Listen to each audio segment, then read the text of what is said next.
Welcome back all of you. Today we will continue time value of money chapter, and in this video we will be discussing how to calculate future value of money. Future value of money video is divided into two parts. In this part we will not be discussing how to calculate value of annuity and perpetuity. So coming to the meaning of future value. So future value is the value of an asset at a specified date. This specified date is, say, after 5 years, 10 years, what will be the value of asset which you are holding today, that is known as the future value. अगर आज मेरे पास 100 rupees है तो इन 100 rupees की 5 years के बाद जो value होगी that is known as the future value. अब इस वैल्यू को हम कैलकुलेट कैसे करते हैं? So future value is calculated using the process known as compounding. Compounding basically हम अपने प्रीवियस वीडियो में भी डिस्कस किया था जब हमने टाइम वैल्यू ऑफ मनी का कंसेप्ट स्टडी किया था. तो कंपाउंडिंग इज बेसिकली जब हमें प्रेजेंट वैल्यू दी होती है और उससे हम फ्यूचर वैल्यू कैलकुलेट करते हैं using the concept of compound interest. तो कंपाउंड इंटरेस्ट में कंसेप्ट में हमने पिछली वीडियो में भी डिस्कस किया था कि जो कंपाउंड इंटरेस्ट होता है उस केस में इंटरेस्ट प्रिंसिपल अमाउंट पे भी मिलता है और इंटरेस्ट पे भी मिलता है जो आपका अकोमुलेट हो जाता है at the end of first year. तो एक तरह से कंपाउंड इंटरेस्ट के केस में प्रिंसिपल अमाउंट में तो हमें इंटरेस्ट मिलता है बट इंटरेस्ट ऑन इंटरेस्ट भी मिलता है. तो इसीलिए compound interest is greater than the simple interest. अगर आपको डिटेल में पढ़ना है कंपाउंड इंटरेस्ट का फॉर्मूला तो you can watch the previous video related to the time value of money. Now coming to future value of money calculate करने का formula क्या है? तो उस फॉर्मूले को डिराइव करने से पहले let us take example. Suppose आपके फ्रेंड ने आपको 100 रुपीज दिए और आपने ये 100 रुपीज किसी बैंक में डिपॉजिट कर दिए एट द रेट ऑफ 10%. अब एक साल के लिए जब आप बैंक में डिपॉजिट कराओगे at the end of 1 year आपको कितनी मनी रिसीव करेगी? तो फ्यूचर वैल्यू यहाँ पर क्या होती है? प्रिंसिपल प्लस इंटरेस्ट आपको मिलेगा. तो यहाँ पर प्रिंसिपल 100 रुपीज है, उस पर इंटरेस्ट क्या आ जाएगा? 100 रुपीज पे 10% आपको इंटरेस्ट जो मिल रहा है. इसको हम इसमें भी लिख सकते हैं 100 इंटू 1.10. तो वो आ जाता है 110. अब अगर मेरे को 2 years बाद ये वैल्यू कैलकुलेट करनी हो तो इस केस में अब प्रिंसिपल ये आ जाएगी जो आपका 110 बना है, ये this will be present value for the next year. After second year के लिए ये जो होगी प्रिंसिपल हो जाएगी. अब प्रिंसिपल पे आपको 10% जो इंटरेस्ट है वो मिलेगा. अब इस केस को हम ऐसे भी लिख सकते हैं कि 100 इंटू 1.10 इंटू 1.10 इधर से आ जाएगा. तो एक तरह से आपके पास आ गया 100. अगर हम कॉमन निकालें 1 प्लस आई जो आपकी 10% थी रेज टू पावर 2. इस फॉर्मूला को आप यूज करोगे तब भी आपके पास सेम वैल्यू आएगी. तो हमने जो आपका कंपाउंड इंटरेस्ट कैलकुलेट करने का फॉर्मूला था उसमें भी हम यही करते थे. पी अमाउंट किसके इक्वल होती है? P 1 plus i raise to power n. इसी फॉर्मूले को हम यूज करके फ्यूचर वैल्यू कैलकुलेट करेंगे. तो हमारा फॉर्मूला इस केस में क्या बन जाएगा? फ्यूचर वैल्यू अगर हम आई इंटरेस्ट ले रहे हैं, एन नंबर ऑफ ईयर ले रहे हैं, एफ आपका फ्यूचर वैल्यू और पी प्रिंसिपल है. तो फर्स्ट ईयर के एंड में हमारी क्या बनी? प्रिंसिपल पी इंटू आई. तो ये हमारा फॉर्मूला बन गया पी इंटू 1 प्लस आई. अगर सेकेंड ईयर था तो सेकेंड ईयर के लिए एफ जो है वो F1 जो है वो प्रिंसिपल अमाउंट आ जाएगी और F1 इंटू आई हमें इंटरेस्ट कैलकुलेट. तो ये आ गया प्रिंसिपल अमाउंट, ये आ गया आपका इंटरेस्ट. तो इस केस में क्या बन गया? F1 यहाँ से कॉमन निकल आएगा 1 प्लस आई और इसी को F1 को हम क्या लिख सकते हैं? P इंटू 1 प्लस आई और इधर 1 प्लस आई था तो 1 प्लस आई से P हो गया 1 plus i raise to power 2. ये था सेकेंड ईयर में. अगर आपको n ईयर्स गिवन है तो यहाँ पर क्या बन जाएगा? P into 1 plus i raise to power n. और यही हमारा अमाउंट का फॉर्मूला था जो आपने कंपाउंड इंटरेस्ट में किया है. तो यहाँ पर अगर हमें प्रिंसिपल अमाउंट गिवन है तो जस्ट आपको 1 प्लस आई जो रेट ऑफ इंटरेस्ट है उससे मल्टीप्लाई करना है और n नंबर ऑफ ईयर जितने देर के लिए आप मनी डिपॉजिट करवा रहे हो वो रेज टू पावर आ जाएगी। अब यहाँ पर एक और इंटरेस्टिंग कंसेप्ट है आपका जो वर्क और इजी कर देगा। आपको ये जो 1 + i raise to power n की जो वैल्यू है for different interest rate already एक टेबल में कैलकुलेट करके दी होती है, जिन्हें हम फ्यूचर वैल्यू टेबल बोलते हैं। और उनमें डिफरेंट इंटरेस्ट रेट के लिए for different time periods n जो है और i ये दोनों डिफरेंट अगर होते हैं, ऐसे 5%, 10% और उधर n ईयर्स 1, 2, 3 टिल इन्फिनिटी क्या होंगे उसके लिए ऑलरेडी कैलकुलेट की है। इसको हम बोलते हैं कंपाउंडिंग फैक्टर। तो आपको जस्ट प्रिंसिपल को कंपाउंडिंग फैक्टर के साथ मल्टीप्लाई करना है जो आपको टेबल से मिल जाएगा और आपके पास आंसर आ जाएगा। जो टेबल होते हैं वो कुछ ऐसे दिखते हैं, लाइक पीरियड गिवन है, ये आपकी एफएम के बुक में लास्ट में अपेंडिक्स में सभी बुक्स में गिवन होते हैं, you can easily get that.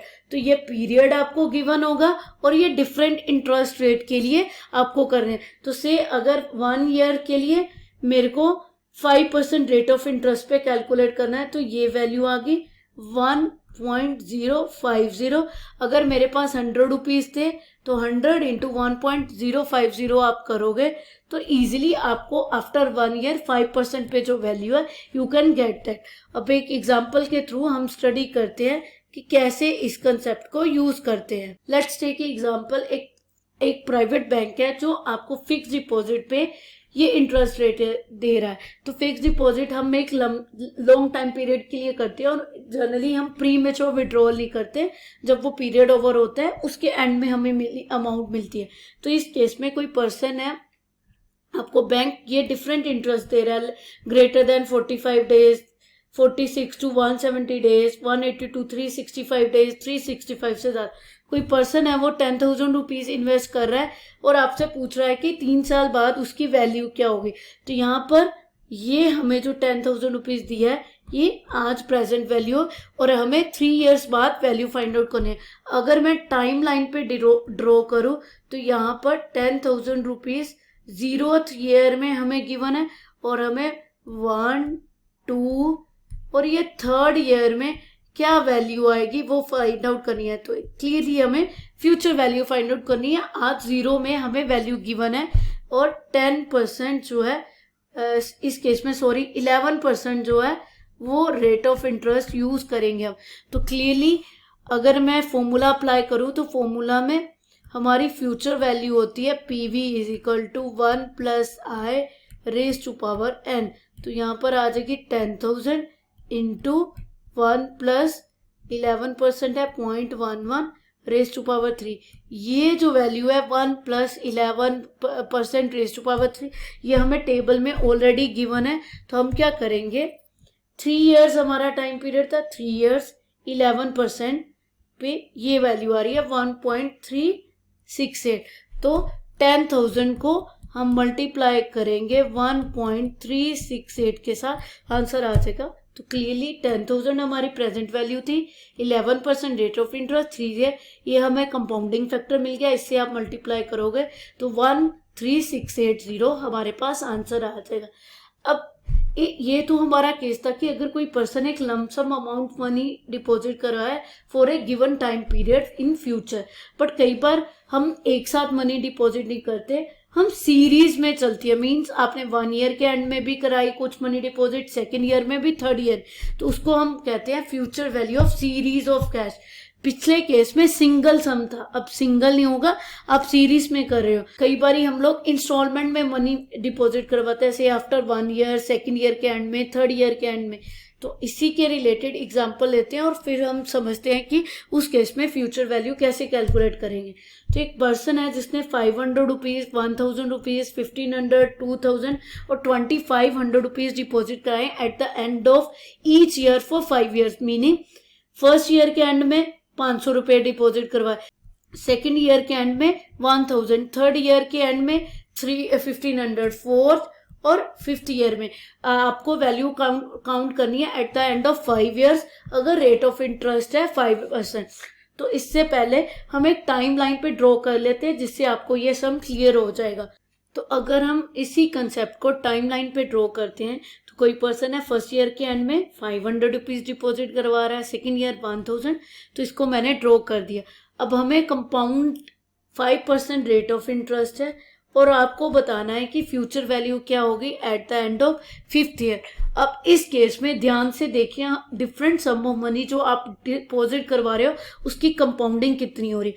जो ये वाला 500 आप at the end of 5th year deposit करवाओगे, उसकी यहाँ से इधर जाना है 5th ईयर में वैल्यू, तो यहाँ पर 1 2 3 4 ईयर के लिए उसकी कंपाउंडिंग होगी। ये वाला जो है इसकी 3 ईयर्स के लिए, फिर 2 के लिए, 1 के लिए, और ये तो ऑलरेडी 5th ईयर में आपको 2500 at the end of 5th year है, तो ये ऑलरेडी 5th ईयर में गिवन है, इसकी कोई कंपाउंडिंग नहीं होगी। इस पे आपको ऑलरेडी ये आपको फ्यूचर वैल्यू ही दी हुई है at the end of 5th year, इसलिए हम इस पे कोई कंपाउंडिंग नहीं करेंगे। तो यहाँ पर एक तरह से एक सम में हमें 1 2 3 4 5 सम्स गिवन है। तो इस केस में हम एक टेबल प्रिपेयर कर लेते हैं। इसमें at the end of first year जो आपने 500 डिपॉजिट करवाया उसकी 4 ईयर्स के लिए कंपाउंडिंग हुई, तो यहाँ पर वही हम future present value 500 1 plus i raise to power n वाला फॉर्मूला लगा लेंगे। i इस केस में 5% है, तो यहाँ पर 500 into 1 plus 0.5 raise to power 4 आ जाएगा। तो वही टेबल जो आपका कंपाउंडिंग इंटरेस्ट फैक्टर है, कंपाउंडिंग फैक्टर जो है हम टेबल से देखेंगे तो वो 1.216 आ जाता है। तो इसको हम 500 से मल्टीप्लाई करेंगे तो 608 रुपीज आ जाएगा। जो 1000 आपने डिपॉजिट करवा रहा है, ये इसकी कंपाउंडिंग हो रही है 1 2 3 ईयर्स के लिए, तो 3 ईयर्स के लिए आगे 1500 जो at the end of 3rd year करवा रहे हो उसकी 2 टाइम्स कंपाउंडिंग हुई, तो ये उसका कंपाउंडिंग फैक्टर, ये हमारे पास वैल्यू आ जाएगी। 2000 जो at the end of 4th year आपने यहाँ पे करवाया था उसकी 1 साल के लिए कंपाउंडिंग गई, तो ये आ गया। और लास्ट जो 5th ईयर के एंड में ही करवा रहे हो वो ऑलरेडी उसकी प्रेजेंट वैल्यू हो, तो इसीलिए यहाँ पर 2500 ही आ गया। इन सबको हम ऐड अप करेंगे तो हमारे पास अमाउंट आ जाएगी at the end of 5th year. जब भी आपको ऐसा कोई भी सम गिवन हो जिसमें मल्टीपल टाइम्स हो रही हो, आप जो टाइम लाइन है वो जरूर ड्रॉ करिए।